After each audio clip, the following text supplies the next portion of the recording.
점포대 즉시 교전 개시. 하나라도 더 격추해. 한밤중 사막의 정막을 찢는 다급한 명령이 지휘소에 울려 퍼졌습니다. 레이더 화면에는 붉은 점들이 끝없이 떠오르고 있었습니다. 10개, 20개, 이내 350개가 넘는 드론과 미사일이 한꺼번에 날아들기 시작했습니다. 30여 동안 200억 달러, 우리 돈 28조 원을 들여 구축한 방공망이었지만 공격을 막아내지 못했습니다. 거대한 유전시설은 순식간에 불길에 휩싸였습니다.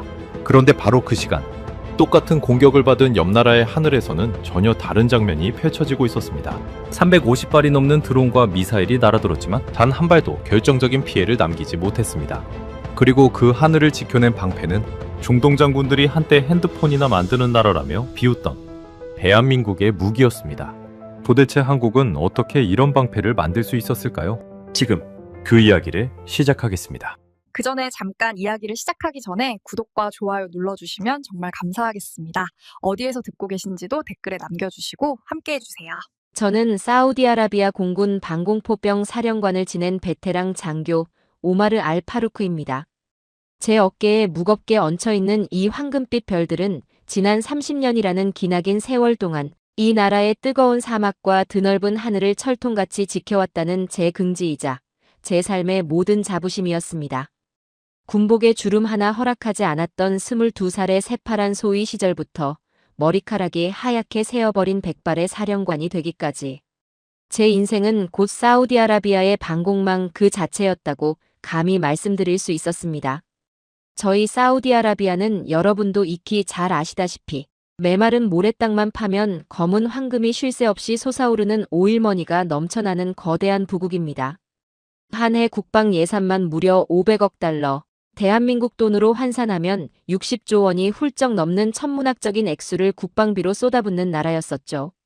세상의 모든 평화와 절대적인 안전은 그저 압도적인 돈으로 완벽하게 살 수 있다고 굳게 믿었던 참으로 교만하고도 맹목적인 시절이었습니다. 그 엄청난 예산 중에서도 제가 가장 굳게 믿고 또 가장 많은 혈세를 아낌없이 쏟아부었던 것이 바로 하늘의 절대 방패라 불리던 미국의 패트리어트 미사일 시스템이었습니다.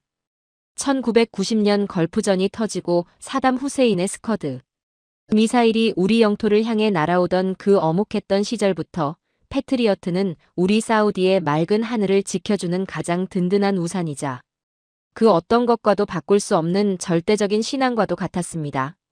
방어 시스템의 세대가 바뀔 때마다 우리는 미국 방산업체가 부르는 대로 그들이 요구하는 액수 그대로 천문학적인 돈을 꼬박꼬박 지불했습니다. 팩2에서 팩3로 그리고 다시 최신형이라는 팩3 MSE 버전으로 업그레이드를 할 때마다 포대 하나당 무려 10억 달러라는 거액을 일말의 거리낌도 없이 송금했었죠. 사우디 전역의 거점마다 깔려있는 16개의 거대한 패트리어트 포대, 거기에 유지보수 명목의 비용과 미사일 보충 비용, 심지어 미군 교관들의 교육 훈련비까지 전부 합치면 무려 200억 달러, 우리 돈으로 약 28조 원이라는 어마어마한 돈이 고스란히 미국 방산업체의 두둑한 주머니 속으로 빨려 들어간 셈이었습니다. 대한민국의 1년 전체 국방비의 절반에 맞먹는 그 어마어마한 피 같은 돈을 쓰면서도 저는 그것이 세계 최고의 강대국이 만든 최첨단 방공 시스템을 누리는 아주 당연하고도 합당한 대가라고 굳게 믿어 의심치 않았습니다. 천조국 미국이 심혈을 기울여 만든 무기인데 무려 28조 원이라는 돈을 쏟아부었는데 설마 우리의 하늘이 이슬람 반군 나부랭이들에게 뚫리겠느냐는 지독한 오만함이 제 뼛속 깊은 곳까지 자리 잡고 있었던 겁니다. 하지만 2015년을 기점으로 고요하던 중동의 모래바람은 우리가 전혀 예상조차 하지 못했던 아주 불길하고도 기괴한 방향으로 불기 시작했습니다. 이란의 전폭적인 군사기술 지원을 등에 업은 예멘의 후티 반군들이 과거에 조잡하고 낡은 무기들을 과감히 내다버리고 아주 정밀하게 유도되는 탄도 미사일과 자폭 드론을 기가 막히게 섞어서 쏘아 올리기 시작한 것이었죠. 솔직히 말씀드리면 처음엔 그저 코웃음을 쳤습니다. 저깟 장난감 같은 조잡한 드론 따위, 우리의 위대하고 값비싼 패트리어트가 단숨에 추적해서 사막의 잿가루로 만들어버릴 것이라 장담했었죠. 하지만 냉혹한 전장의 현실은 제 오만한 기대와는 너무도 다르게 아주 처참하게 굴러갔습니다. 대기권 밖에서부터 엄청난 속도로 떨어지는 고고도 탄도 미사일을 요격하기 위해 설계된 패트리어트의 그 거대한 레이더는 사막의 모래. 언덕에 찰싹 엎드린 채 지형을 타고 낮게 날아오는 수백만 원짜리 싸구려 드론대를 제대로 포착조차 하지 못하고 허둥거리기 일쑤였습니다. 수백만 달러짜리 최첨단 요격 미사일을 굉음과 함께 쏘아 올려놓고도 고작 수천 달러짜리 상업용 드론 하나를 간신히 잡거나 심지어는 그마저도 표적을 완전히 놓쳐버려 엉뚱한 밤하늘의 허공을 가르며 허무하게 자폭해버리는 기가 막힌 참사들이 연이어 벌어진 겁니다. 가성비라는 단어조차 꺼내기 민망할 정도로 굴욕적인 전투의 연속이었죠. 특히 2019년 9월에 벌어졌던 그 끔찍했던 악몽의 밤을 저는 무덤에 들어가는 그날까지 결코 잊지 못할 것입니다. 사우디 경제의 심장이라 불리는 아람코 석유시설에 느닷없이 날아든 드론 18대와 순항 미사일 7발의 기습적인 복합 공격 앞에서 우리가 그토록 철석같이 믿고 의지했던 28조 원짜리 패트리어트는 단 한 발의 요격. 미사일도 제대로 쏘아 올리지 못한 채 그저 철저하고도 완벽하게 침묵해버렸습니다. 굉음과 함께 하늘로 치솟은 시뻘건 불기둥은 수십 킬로미터 밖에서도 보일 만큼 거대했고 사우디 전체 원유 생산량의 절반이 하루아침에 멈춰서는 국가적 대재앙이 벌어졌습니다.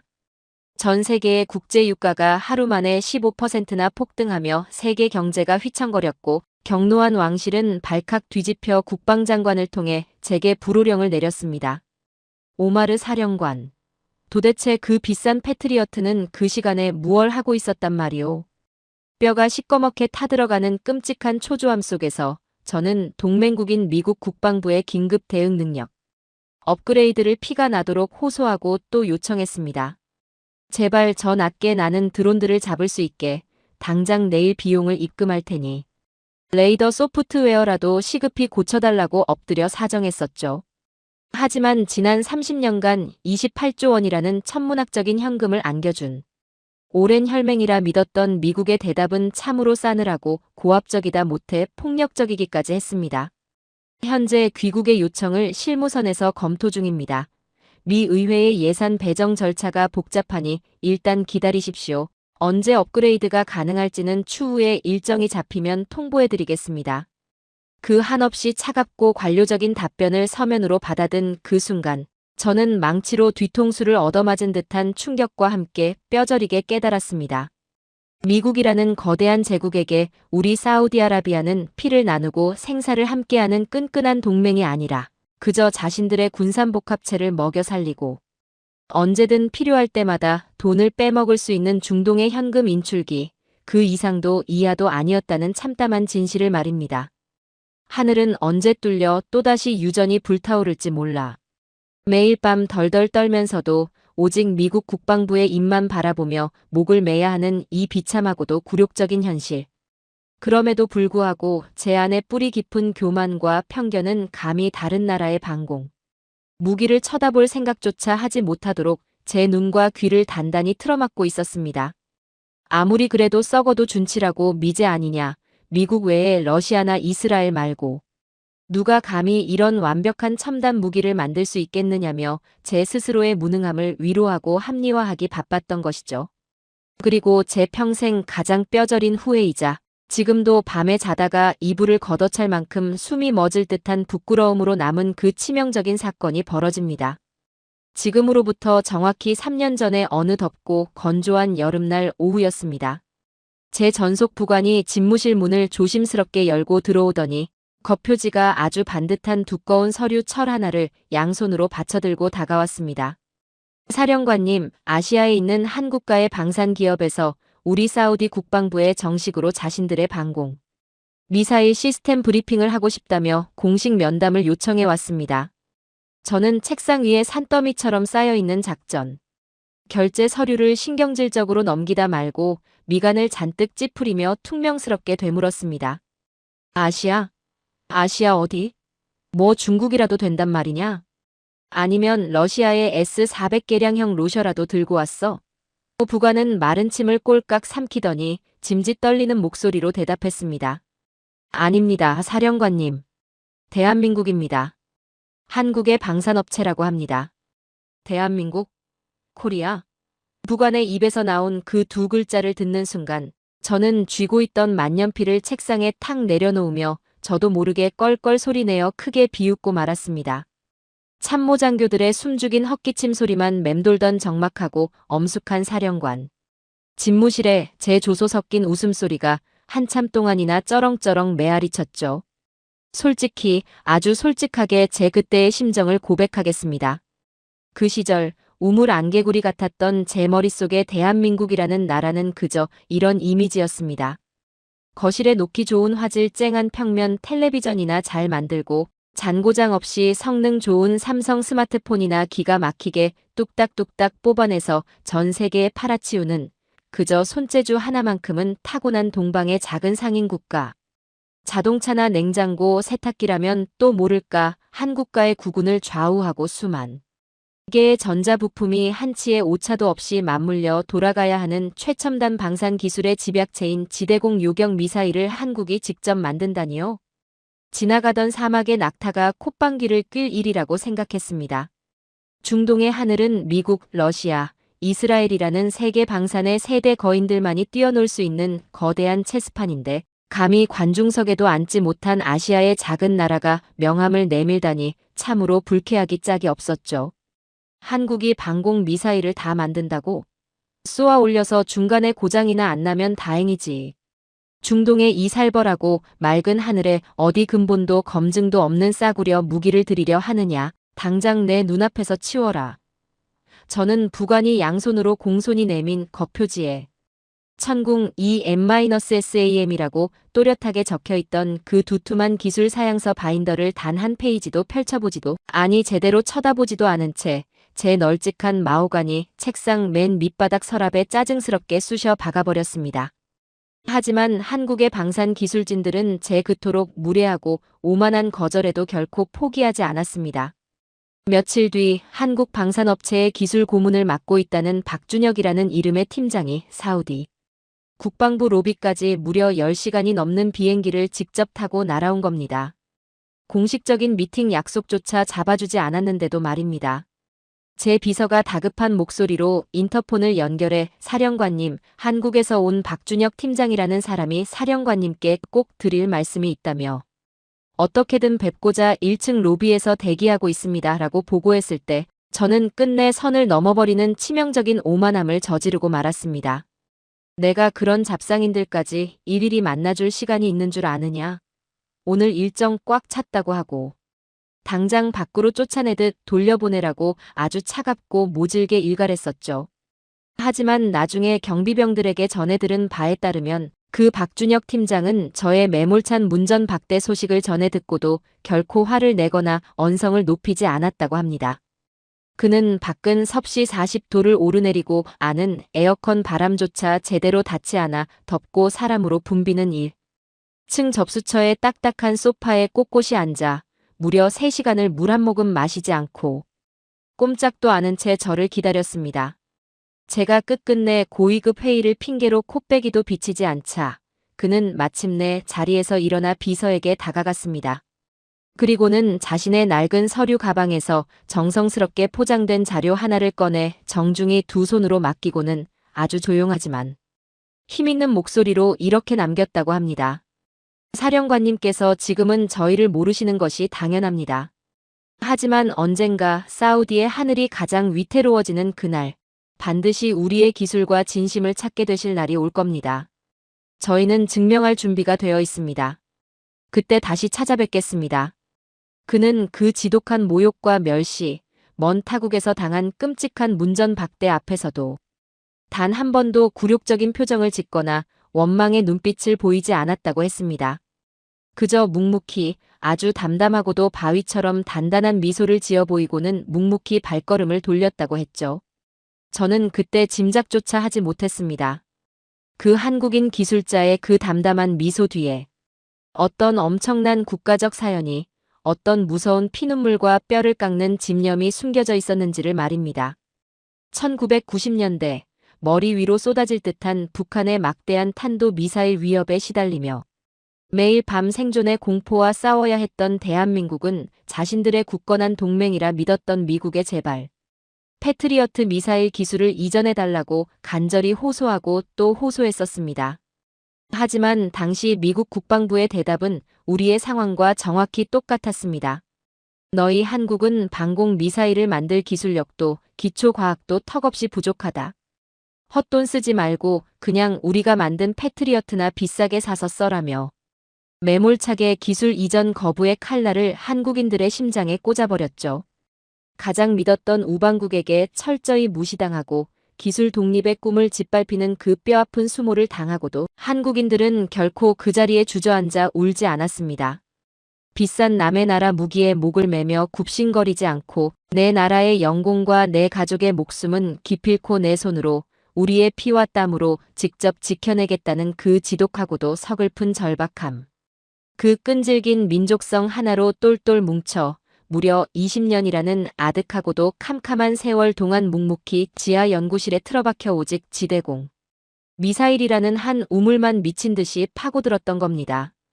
쏘아 올리면 공중에서 폭발하고 표적을 놓치고 추락하는 수십 번의 끔찍한 시험 발사 실패를 딛고 일어서서 밤을 새워가며 원인을 분석하고 다음 날 눈을 비비며 또다시 미사일을 쏘아 올리기를 반복하며 마침내 완성해낸 대한민국 기술진들의 땀과 눈물의 결정체. 그것이 바로 제 책상 맨 밑바닥 서랍에 처박혀 3년째. 먼지가 뽀얗게 쌓여가던 바로 그 이름, 천궁이었습니다. 돌이켜보면 저는 28조 원이라는 거액을 쓰고도 정작 드론 하나 못 막아 하늘이 뚫릴까봐 매일 밤 벌벌 떨면서도 피땀으로 기적을 일궈내며 저를 구원하러 찾아왔던 그들의 숭고한 진심을 무참히 짓밟았던 중동 사막 전체를 통틀어 가장 어리석고 멍청한 사령관이었던 겁니다. 그날 1층 로비에서 무려 3시간을 묵묵히 기다리던 한국인 기술자 박준혁 팀장의 그 단단하고 형형했던 눈빛을 제 서랍 속에 짐짝처럼 처박힌 사양서의 첫 장에 붉은 글씨로 적혀있던 독자 개발 20년이라는 그 묵직하고도 슬픈 글귀를 제가 만약 3년 전 그날 단 1분이라도 시간을 내어 일찍 알아채고 들여다보았더라면 어땠을까요? 제 사랑하는 조국의 심장부가 시뻘겋게 불타오르고 제 평생의 군사적 신념이 바닥으로 내동댕이 쳐지는 그 지옥 같은 치욕의 밤은 어쩌면 막을 수 있었을지도 모릅니다. 하지만 냉혹한 역사는 언제나 오만하고 교만한 자에게는 결코 자비로운 우연을 베풀지 않는 법이지요. 제가 한국의 방산 기술진을 문전박대하며 조롱했던 그날로부터 정확히 3년이라는 짧지도 길지도 않은 세월이 흐른 2025년 4월 17일의 밤. 오랫동안 짓눌려 있던 중동의 팽팽했던 군사적 긴장감이 결국 붉은 임계점을 뚫고 폭발해버렸고 제30년 군 생활의 모든 찬란했던 자부심과 28조 원짜리 미국 무기를 향한 어리석은 맹신이 아주 잔인하게 산산조각으로 박살 나버리는 끔찍한 운명의 시간이 마침내 제 목줄을 겨누며 찾아오고야 말았습니다. 자정을 막 넘긴 적막한 시각, 리야드 지하 수십 미터 아래에 위치한 방공사령부 메인 벙커. 저는 그날도 평소처럼 야간 당직 책임자로 벙커를 지키며 식어 빠진 차가운 커피로 꾸벅꾸벅 쏟아지는 졸음을 쫓고 있었습니다. 그런데 갑자기 벙커 전체에 숨막히는 고요를 날카롭게 찢어발기며 가장 높은 등급의 1급 비상 사이렌 소리가 미친 듯이 쩌렁쩌렁 울려 퍼지기 시작했습니다. 귀청을 때리는 날카로운 경보음과 함께 제 눈앞에 펼쳐진 전방 조기 경보. 레이더의 대형 스크린 위로 도저히 두 눈을 똑바로 뜨고도 믿을 수 없는 너무도 끔찍하고 절망적인 광경이 펼쳐지고 있었습니다. 하나, 둘, 10개, 50개, 100개, 아니 무려 350개가 넘는 새빨간 적기점들이 화면을 시커멓게 뒤덮으면 우리 사우디아라비아와 이웃나라 아랍에미리트의 영공을 향해 마치 굶주린 사막의 벌떼처럼 미친 속도로 밀려들고 있었던 겁니다. 그것은 국지적인 도발이 아니었습니다. 이란 혁명수비대가 아예 걸프만 전체를 잿더미로 만들 작정을 하고 동시다발적으로 쏘아올린 탄도미사일과 기만용 자폭 드론이 뒤섞인 사상 최대 규모의 융단 폭격이었습니다. 거대한 벙커의 공기는 순식간에 차갑게 얼어붙었고 혼비백산한 부관들의 비명 섞인 요격 실패 보고가 사방에서 빗발치기 시작했습니다. 제 인생의 모든 가치관을 송두리째 뒤바꿔 놓고 오만했던 중동 방산 시장의 거대한 지각 변동을 알리는 그 참혹하고도 위대한 지옥의 문은 그렇게 끔찍한 굉음을 내며 서서히 아주 자비 없이 열리고 있었습니다. 전 포대, 자동교전 모드로 즉각 전환. 목표물 달한 유전지대 방어. 발사 버튼을 눌러라. 제 목에서 피가 터져나올 듯한 절규가 벙커의 두꺼운 콘크리트 벽을 때렸습니다. 제 평생 방공포병으로 살아오며 수천 번의 모의 훈련을 거쳤지만 지금 눈앞에 대형 스크린에 찍히는 저 끔찍한 숫자들은 제 이성과 경험의 한계를 아득히 뛰어넘고 있었던 겁니다. 이란 본토 남서부에서 발사된 것으로 추정되는 탄도 미사일과 자폭, 드론 무리가 마치 죽음의 사신처럼 새까맣게 무리를 지어 국경을 넘어오고 있었습니다. 목표는 너무나도 명확했습니다. 우리 사우디아라비아 경제의 심장부이자 전 세계 원유 공급의 생명줄인 동부 다란의 거대한 유전시설이었습니다. 이곳이 불타오른다면 사우디의 핏줄이 끊어지는 것은 물론이고 전 세계 경제가 그 즉시 마비될 것이 불을 보듯 뻔한 일이었죠. 패트리어트 제1, 제2, 제3포대 교전 개시, 미사일 발사, 작전 장교의 다급한 외침과 함께 사우디 전역에 깔려있던 16기 거대한 미국산 패트리어트 발사대가 일제히 굉음을 토해내며 시뻘건 불을 뿜어냈습니다. 지하 수십 미터 벙커에 있는 제 발밑까지 그 육중한 지축의 흔들림이 고스란히 전해져 올 정도였죠. 수십억 원짜리 첨단 요격 미사일들이 캄캄한 밤하늘을 하얗게 찢으며 솟구쳐 오르는 장관이 외부 카메라를 통해 모니터에 비쳤습니다. 처음 몇 초간은 모든 것이 우리가 배운 매뉴얼대로 그토록 굳게 믿었던 미제 무기의 위력대로 순조롭게 흘러가는 듯 했습니다. 첫 번째 표적 교차. 요격 성공. 두 번째 표적, 요격 성공. 스크린 속에서 파란색. 아군 궤적이 붉은색 적기점들을 지워낼 때마다 벙커 안의 장교들은 짧은 탄성을 내지르며 주먹을 불끈 쥐었죠. 저 역시 셔츠 깃이 땀으로 흥건하게 젖어드는 것을 느끼며 가슴을 짓누르던 거대한 바위 덩어리를 조금이나마 내려놓고 안도의 숨을 내쉬고 있었습니다. 그래, 아무리 그래도 28조 원을 들인 미국의 자존심이다. 적갓 이란의 미사일 따위가 감히 우리의 영공을 유린할 수는 없다라며 제 스스로를 다독이고 있었던 것이죠. 하지만 그 알량하고도 오만한 안도감은 채 1분을 넘기지 못하고 산산조각이 나버리고 말았습니다. 사령관님. 세 번째 교전에서 이상현상 발생. 요격 미사일의 궤적이 표적을 빗나갔습니다. 레이더 감시관의 목소리가 찢어질 듯 날카롭게 갈라졌습니다. 그럴 리가 없었습니다. 패트리어트의 위상 배열 레이더는 표적을 한번 물면 절대 놓치지 않는다고. 미국 군사 고문단이 그렇게 귀에 못이 박히도록 호언장담하지 않았던가요? 하지만 스크린 위에서 벌어지는 현실은 참혹했습니다. 패트리어트 요격 미사일이 적의 탄도 미사일을 향해 날아가다가 갑자기 허공에서 방향을 잃고 비틀거리더니 엉뚱한 빈 하늘을 가르며 허무하게 자폭해버리는 것이 아니겠습니까? 3번 발사대 교전 실패. 표적 로스트. 4번 발사대도 빗나갔습니다. 5번도 실패입니다. 비명과도 같은 보고가 벙커 안을 난도질했습니다. 연속 3발, 4발의 첨단 미사일이 맥없이 허공을 가르고 빗나가는 그 기가 막힌 광경 앞에서 제 심장은 그야말로 철렁 내려앉아 발밑으로 굴러떨어지는 듯 했습니다. 도대체 무엇이 잘못된 것일까요? 원인은 바로 이란 혁명수비대의 교활하고도 치명적인 기만 전술에 있었습니다. 그들은 단순히 미사일만 무식하게 쏘아올린 것이 아니었죠. 진짜 탄도 미사일 사이에 열신호와 레이더 반사 면적을 교묘하게 위장한 수십 발의 기만탄 두더코일을 섞어서 발사했던 겁니다. 대기권 밖에서 요격하는 데에만 특화되어 있던 패트리어트의 단일 레이더 시스템은 이 기만탄두와 진짜 탄두를 짧은 시간 안에 정확히 구별해낼 수 있는 섬세한 식별 능력이 턱없이 부족했습니다. 한 번에 수백 개의 표적이 소나기처럼 쏟아져 내리자 28조 원짜리 미제 레이더의 두뇌는 과부하가 걸려버렸고 결국 가짜 미사일을 진짜로 착각해 엉뚱한 곳에 수십억 원짜리 요격체를 낭비해 버리고 만 것이었죠. 게다가 탐지에서 실제 교전까지 무려 15초에서 20초나 걸리는 패트리어트에 느려 터진 반응 속도는 초속수 킬로미터로 내리꽂히는 탄도. 미사일과 지면에 엎드려 날아오는 자폭 드론의 복합 공격을 방어하기에는 너무나도 치명적인 약점이었습니다. 우리가 그토록 맹신하며 거액을 쏟아부었던 방공망의 허술한 민낯이 적군의 영리한 전술 앞에서 낱낱이 발가벗겨지는 끔찍한 순간이었던 겁니다. 뚫렸습니다. 방어망이 붕괴됐습니다. 요격고도 이하로 적 미사일 관통.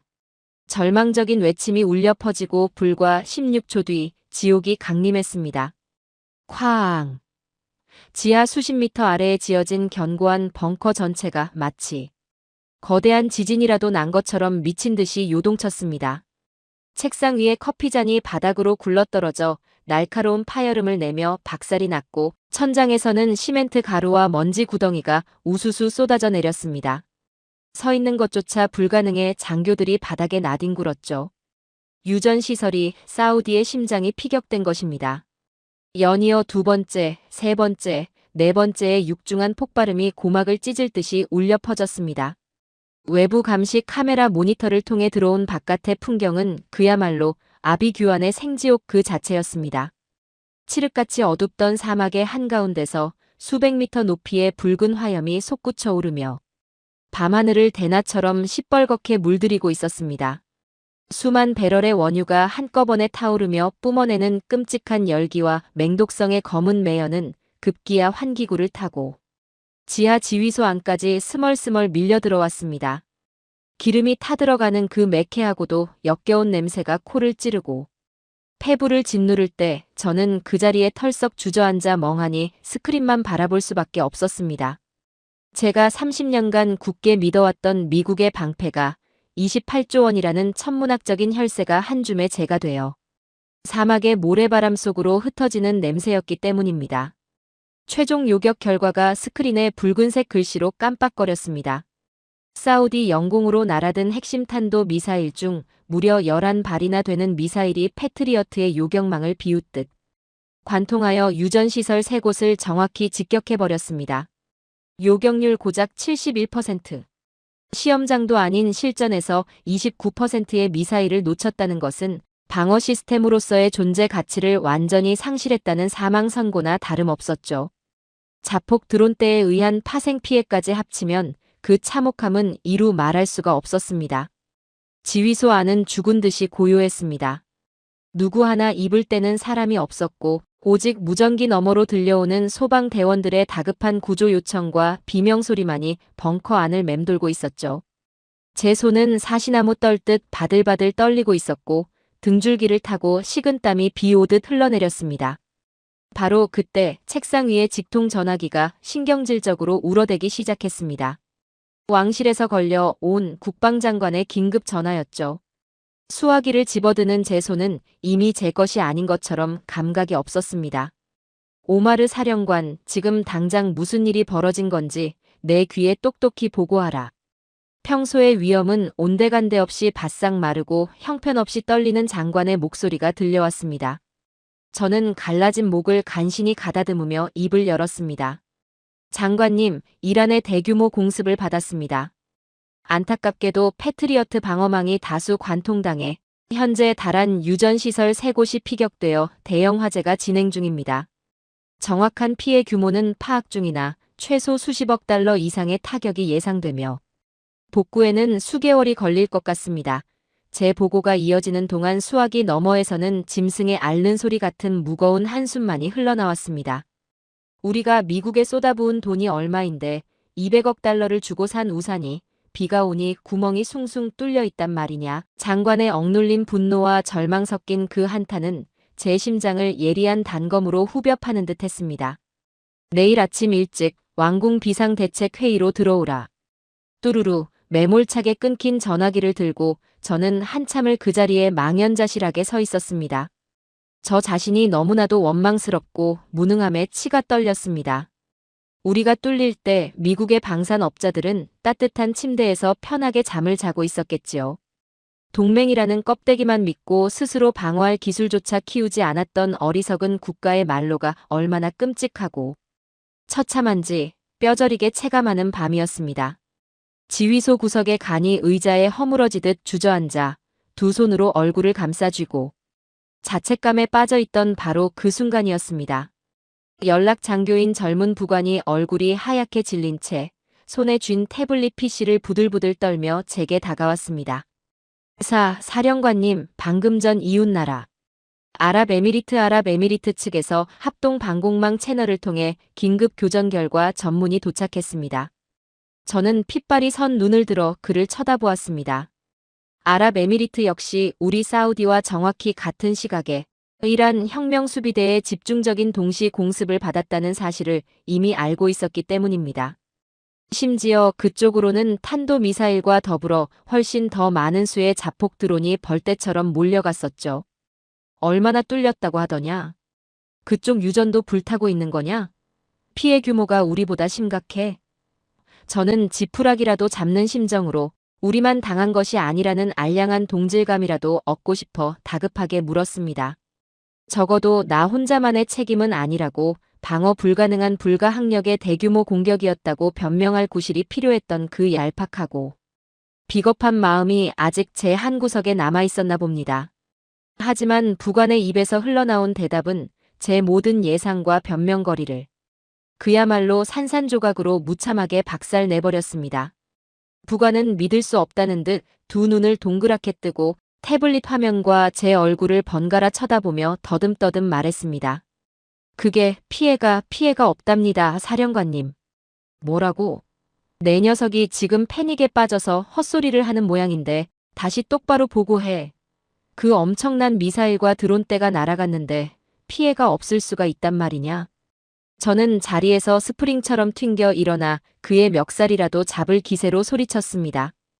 부관은 마른 침을 꿀꺽 삼키더니 전문이 텍스트를 또박또박 읽어 내려갔습니다.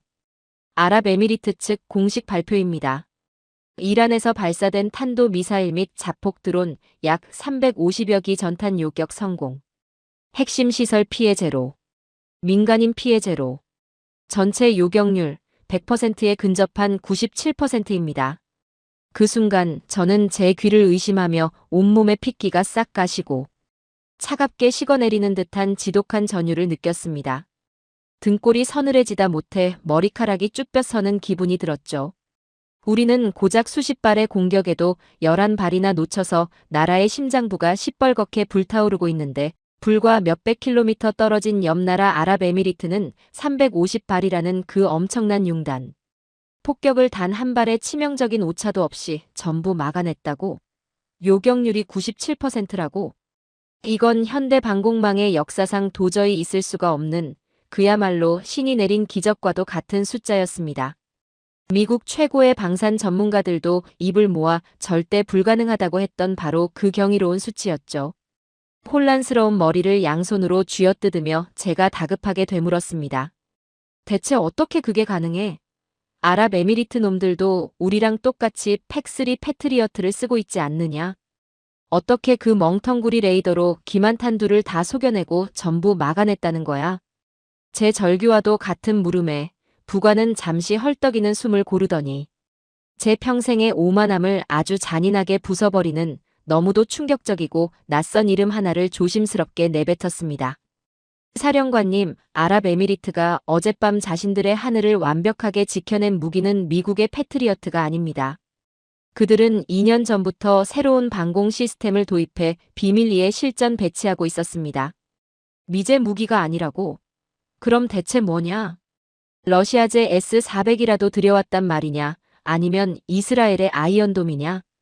부관은 천천히 고개를 가로저으며 3년 전 제가 책상 밑바닥 서랍에 짜증스럽게 쑤셔 박아버렸던 바로 그 무기의 이름을 꺼냈습니다.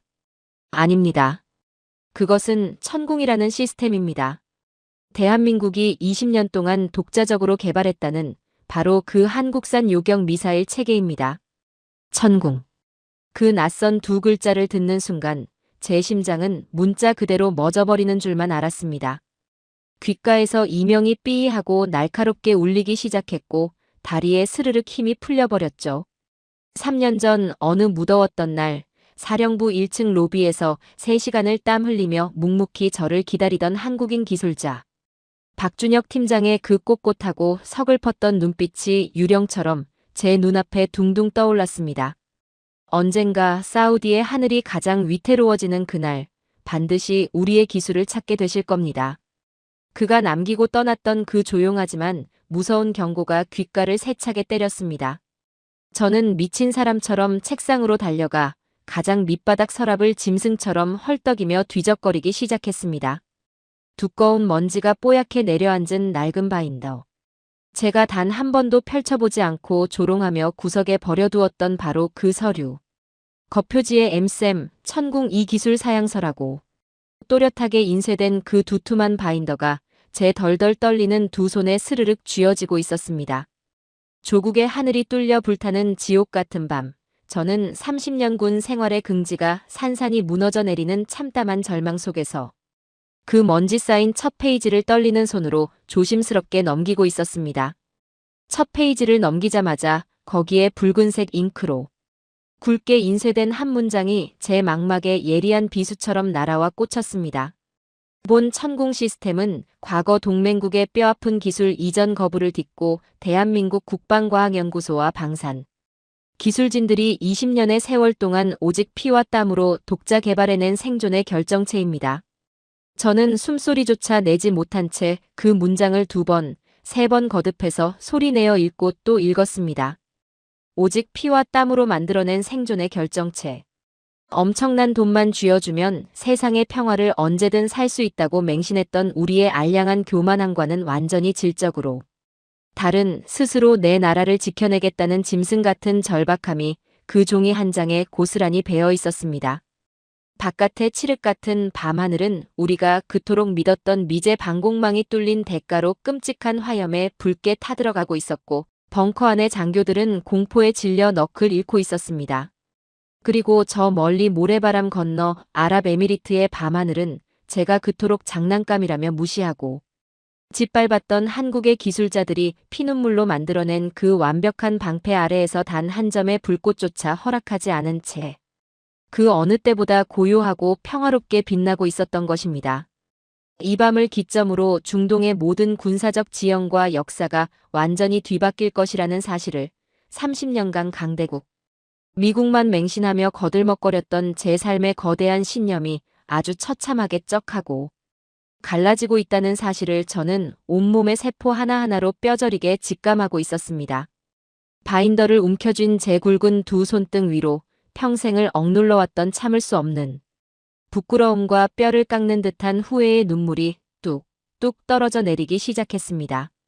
박준혁 팀장, 대한민국의 기술자들, 당신들은 대체 지난 20년간 이 조그만 미사일 속에 무슨 끔찍한 기적을 만들어낸 것이란 말이오. 텅 빈 지휘소의 차가운 바닥 한 구석에서 오만했던 늙은 중동의 사령관은 그렇게 한국의 이름 모를 기술자들을 향해 통 안의 고해성사를 피토하듯 올리며 한없이 무너져 내리고 있었습니다.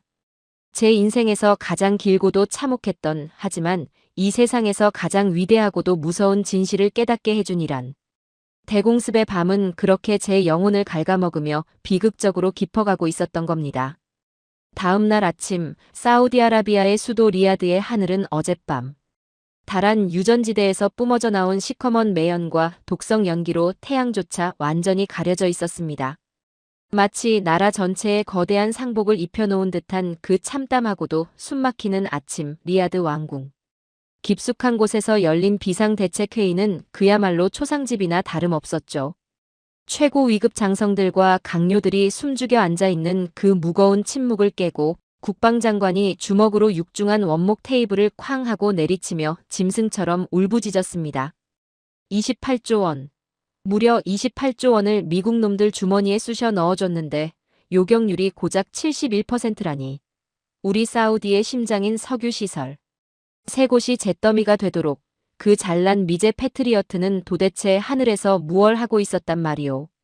장관의 핏발선 두 눈이 저를 향해 번뜩였지만 저는 죄인처럼 고개를 푹 숙인 채 입술만 피가 나도록 깨물고 있을 뿐이었습니다. 평생을 믿어왔던 맹신이 무너져 내린 방공사령관으로서 그 어떤 구차한 변명도 입 밖으로 꺼낼 수가 없었기 때문입니다. 그 숨막히는 정적을 가르고 정보국장이 파리하게 질린 얼굴로 조심스럽게 자리에서 일어났습니다. 장관님, 한 가지 도저히 믿기 힘든 첩보가 들어와 있습니다. 모든 장성들의 시선이 일제히 정보국장에게 쏠렸죠. 어젯밤 우리와 똑같은 시간대에 이웃나라 아랍에미리트 역시 이란 혁명 수비대로부터 무려 350발이 넘는 사상. 최대 규모의 탄도 미사일과 자폭 드론 동시 공습을 받았습니다. 하지만 아랍에미리트의 핵심 시설은 단 한 곳도 타격을 입지 않았습니다. 피해 규모 완벽한 제로입니다. 그 말이 떨어지기가 무섭게 회의실 안은 벌집을 쑤셔놓은 듯 발칵 뒤집혔습니다. 장관이 믿을 수 없다는 듯 자리에서 벌떡 일어났습니다. 피해가 제로라고? 35발도 아니고 350발이 날아갔는데 어떻게 피해가 없단 말이오? 아랍에미리트 녀석들도 우리랑 똑같은 미국산 패트리어트를 쓰고 있지 않소.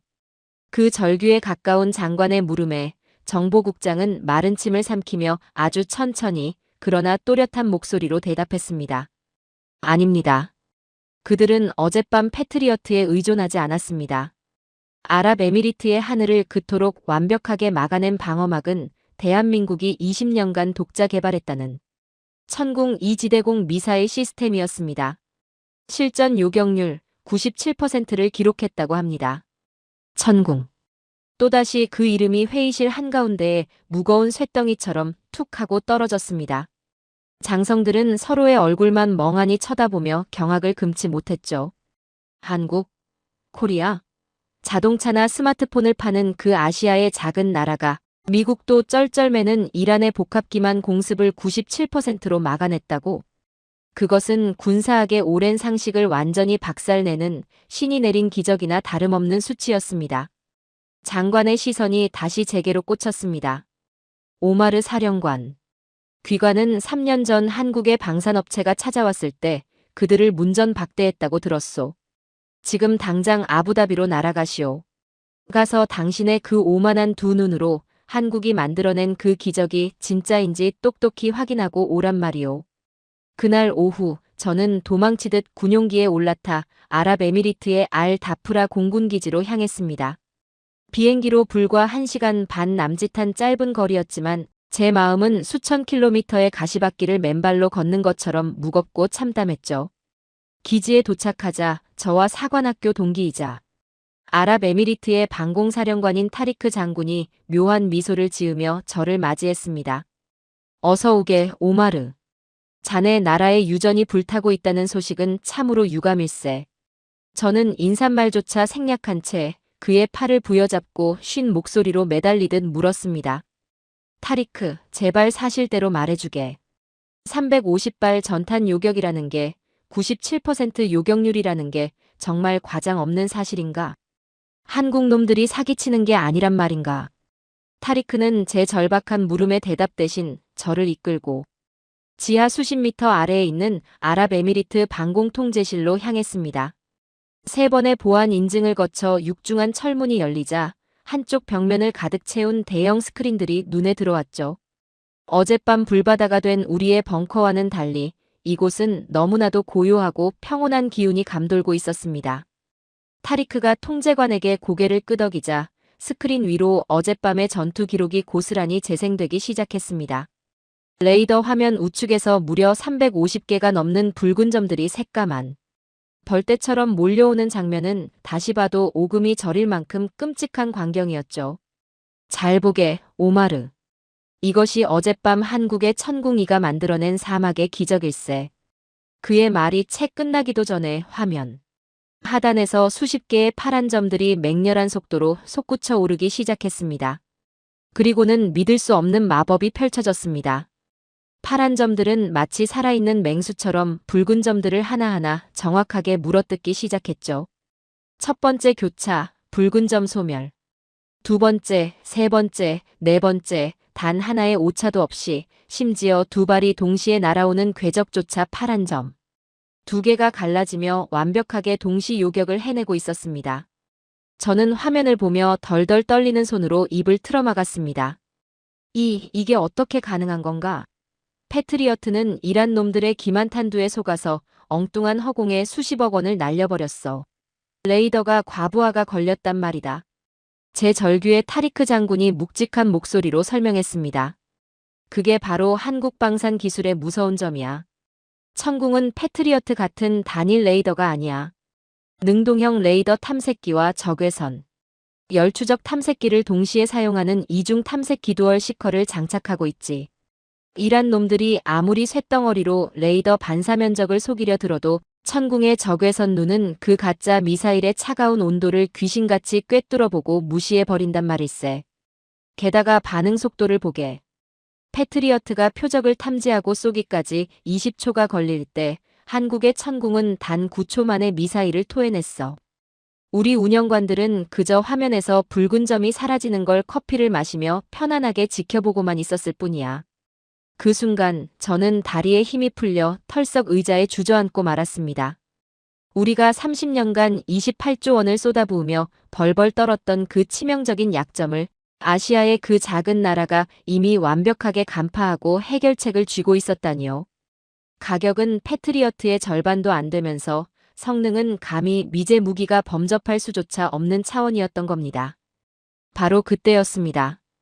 통제실 뒤편의 어두운 그림자 속에서 낯익은 목소리 하나가 조용히 흘러나왔습니다. 사령관님, 3년 만에 다시 뵙게 되었습니다.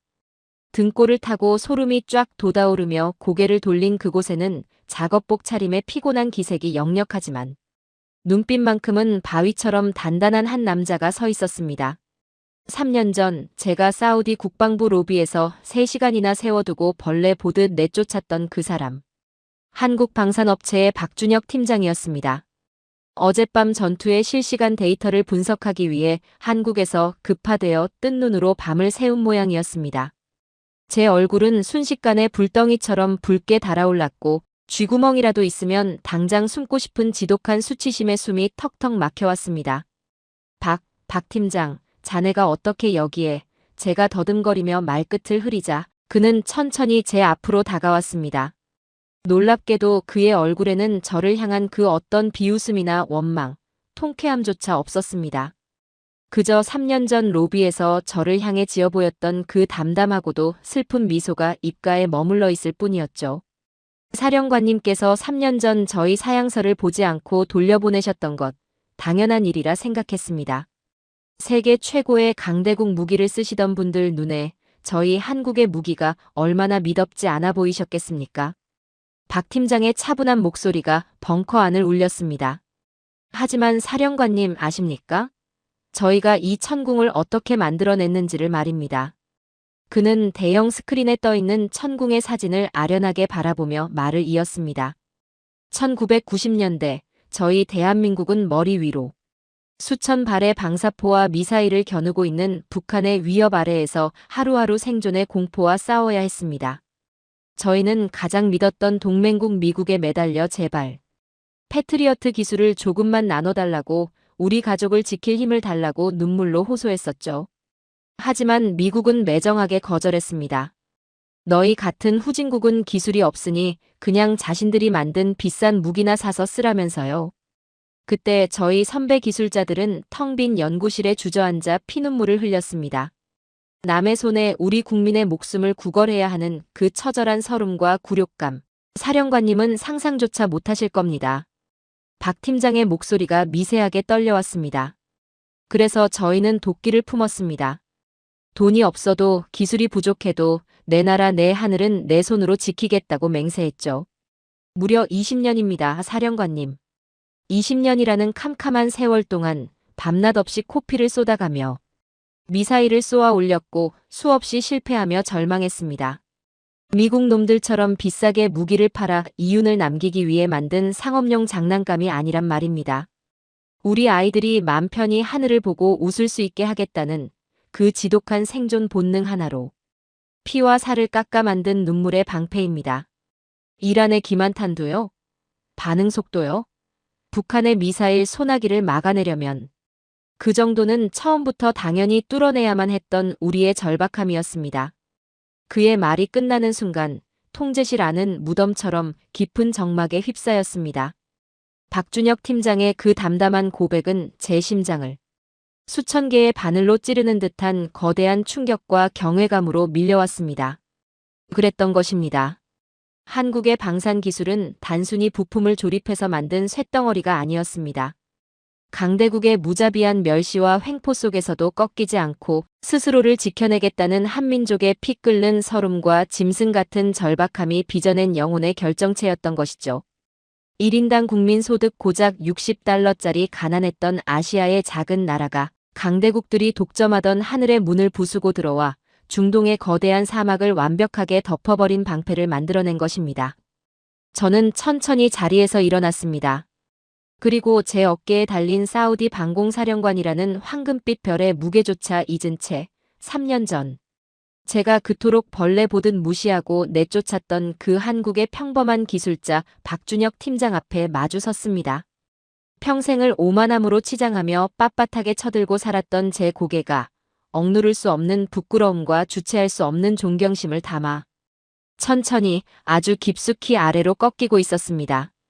제 평생을 단단하게 올가매고 있던 그 지독한 교만과 편견의 갑옷이 쨍그랑 소리를 내며 산산조각으로 부서져 내리는 순간이었습니다. 사우디아라비아의 영공을 책임지는 별 4의 사령관인 제가 먼지투성이 작업복을 입은 한국의 평범한 기술자 앞에서 허리를 굽혀 고개를 숙이는 그 광경에 주변의 아랍에미리트 장교들조차 숨을 죽이고 얼어붙었죠. 제 두 눈에서는 평생 흘려본 적 없는 뜨거운 참회의 눈물이 뚝뚝 떨어져 통제실의 차가운 바닥을 적시고 있었습니다. 박 팀장, 아니 대한민국의 영웅이여. 3년 전 당신들의 그 피눈물 나는 20년의 세월을, 그 위대한 집념을 몰라보고 문전박대했던 나의 무지하고 멍청했던 오만함을 제발 용서해 주시오. 당신들은 정작 조국을 지킬 힘조차 없어 벌벌 떨던 우리를 구원하러 온 빛이었는데 내가 내 손으로 조국의 눈을 찔러버린 꼴이 되고 말았소. 목이 메어 제대로 된 목소리조차 나오지 않았습니다. 수치심과 죄책감에 온몸이 사시나무처럼 떨려왔죠. 하지만 박준혁 팀장은 당황하는 기색 하나 없이 다가와 굳은 살이 단단하게 박인 그의 두 손으로 제 떨리는 어깨를 따뜻하게 감싸 주었습니다. 사령관님, 고개 드십시오. 무기를 만드는 저희에게 가장 큰 기쁨은 누군가를 원망하는 것이 아니라 저희가 만든 방패가 누군가의 소중한 생명과 일상을 완벽하게 지켜냈다는 사실 그 자체입니다. 저희는 3년 전에도 그리고 사우디의 하늘이 불타오르던 어젯밤에도 단 한 번도 사령관님이나 사우디를 원망한 적이 없습니다. 그저 우리의 진심이 닿기를 묵묵히 기다리고 준비했을 뿐입니다. 그 따뜻하고도 묵직한 위로의 말 한마디가